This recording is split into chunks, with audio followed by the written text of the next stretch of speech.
Hi there, my name is Jen Wildhagen. I'm the manager of the downtown branch of the St. Joseph Public Library. We're located at 927 Felix Street.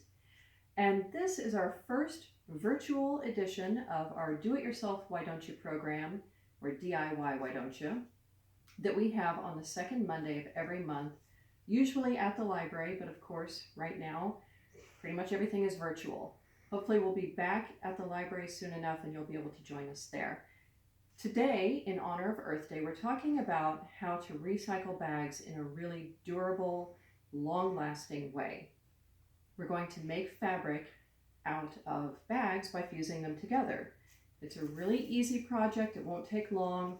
All you need are plastic bags that you probably have too many laying around the house anyway, and parchment paper and an iron. Oh, and a pair of scissors. That'll be helpful.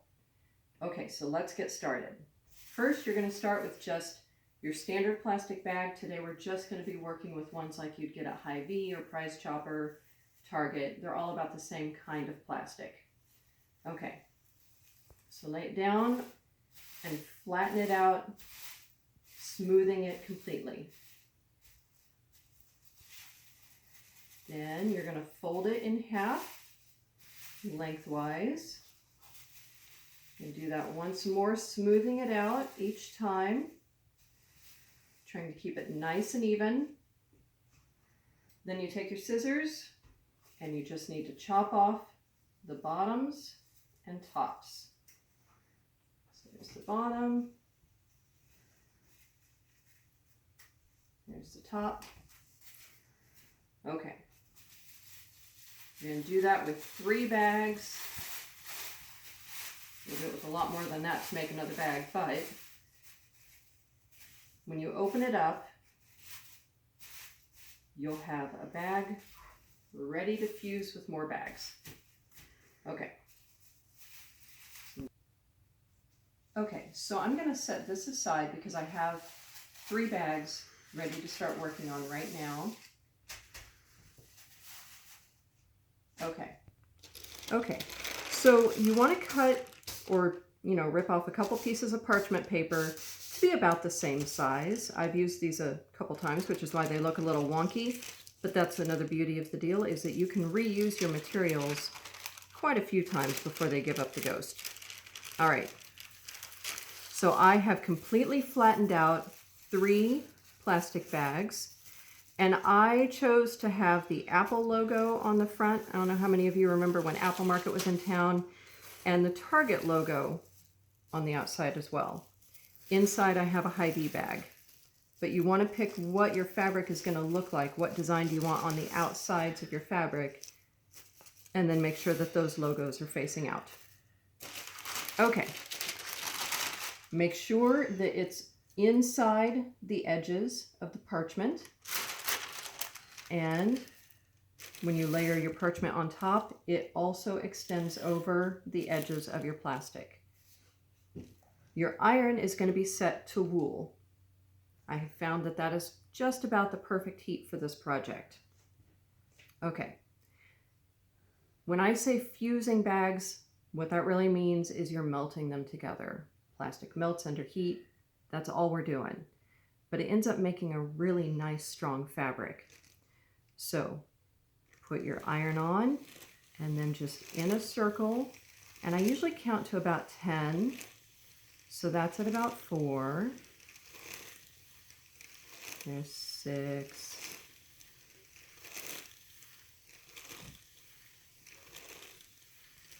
Okay.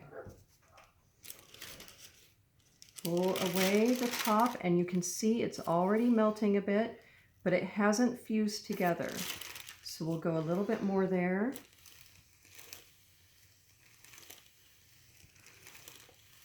And you can watch through your paper. Make sure you're using parchment paper, by the way, and not wax paper. That would be a disaster. Okay, now we're getting some seal on that. You can see how it starts to wrinkle up as it melts together. So you're just going to repeat that process all over, watching through the paper to make sure it's not wrinkling together too much. And when I say wrinkling together too much, I'm going to show you what that looks like when it's been too much of a melt. You see this, the way it drew together here. This was a perfect rectangle about the size that we're looking at here. And when it started to melt, it really just contracted and pulled together. Don't throw these pieces away, because even though they don't make a pretty bag fabric, they're going to be great for things like handles. That's super strong fabric right there. So it's totally worth hanging on to. Okay, let's keep working on this.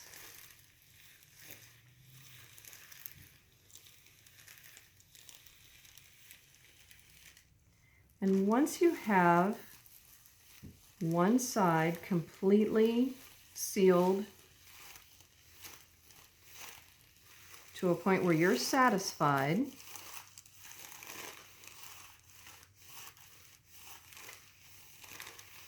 you know what? Sometimes you just have to wing it on stuff like this. You have to be a little flexible, willing to make mistakes. What is that? Half the fun is the journey. Don't let it be frustrating.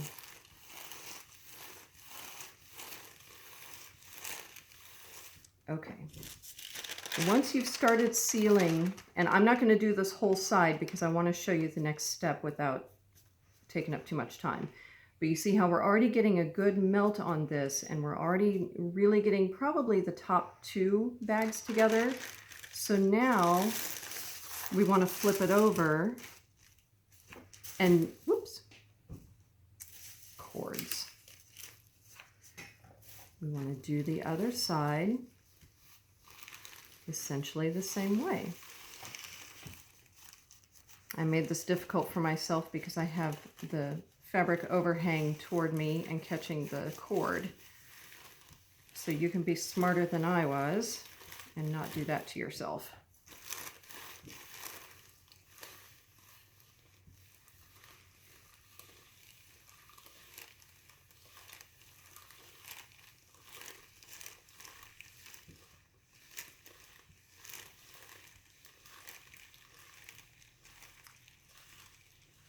And if you're concerned about having it draw up too much, just remember that that comes from staying in one place too long.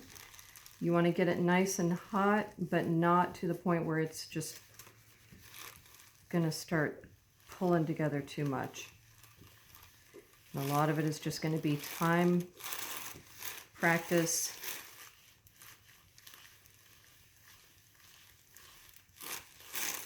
just trial and error. Okay, let's see how we're looking here.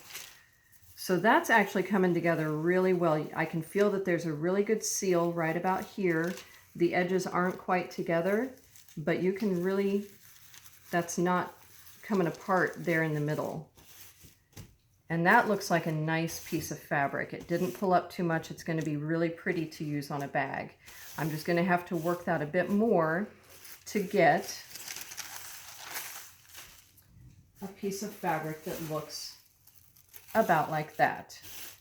So, yes, this shrank up a little bit there, but this is still a good sized piece of fabric. I did a different color bag in the middle so you could really see the different layers.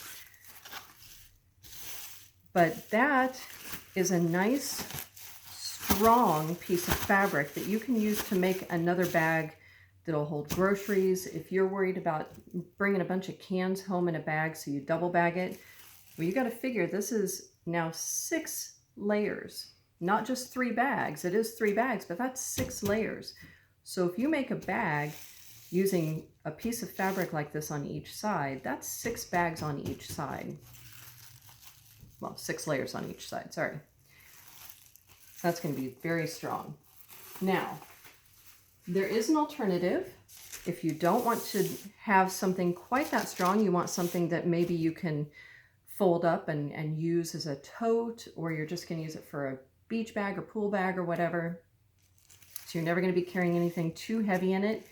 You can always use just 2 bags to make your fabric. It's essentially the same thing. The only difference is that you might not have to hold the heat on there quite as long. I have a Christmas bag for the beach. That sounds fun. Okay. So same thing, you're going to lay your plastic and smooth it out on top of the parchment, and then lay your other parchment on top. And probably not hold the heat on there quite as long. I'm tempted to let this go bad just so you can see what that looks like, but maybe I'll do that with a corner. If you can see this corner here, I'm going to let it go just a little too long so that you can see what it looks like when it starts to draw up too much.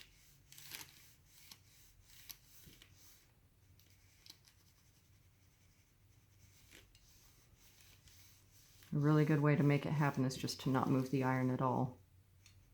I'm so impatient. Oh, there it went. See how that shrank right in?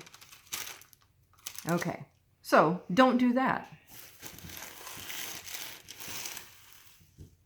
Okay, so if you did it properly and you did the whole, scooching it once you've melted the pieces together on both sides, and then you shift it and do the rest of the bags, you will end up with a piece about like this. It doesn't really look that different than the 3-layer, and honestly, it doesn't feel significantly different either, but it is a little bit thinner. It's probably not as strong, and once you put stitching in, you create a weakness along those stitches, which 3 bags together holds up to a lot better than the 2 bags. So this would not be great to put a lot of weight in. Okay, so now I want to show you a bag that I made. So I'm going to pause the recording here. Okay, so this is a bag that I made probably 15 years ago. This was made with probably about 21 bags, but not the full pieces. I was able to use pieces from these. These were really big bags that I used on the ends. That JCPenney bag was massive. But there were 3 bags per piece. So that's 21 that I ended up using. And then some for the handles. I have put so much weight in this bag over the years that the only problem is that I've had to repair the handles a couple times. And when I say a lot of weight, I mean like 40, 50 pounds. I could barely hold it myself. And of course the handles gave out. I think any bag would do that. But the bag itself has never had any problem with structural integrity. So I'm very happy with this one. It has lasted me a good long time. I've made others for gifts, so they are really good for gifts. I don't rely on patterns, and I would say that if you're someone who really likes to have a pattern, go for it.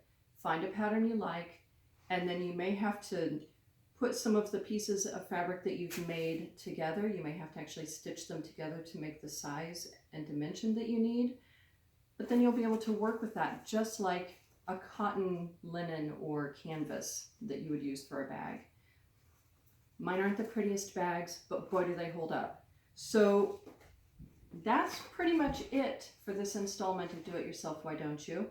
I really hope that you can join us in the future. We do a different project each month. And right now I don't know what May will be, but it will be virtual as well. I hope you can join us again. Thank you so much. And if you have any questions about this project beyond what I covered here, please feel free to contact me. My email is going to be included in the description of this program. Thank you so much for watching.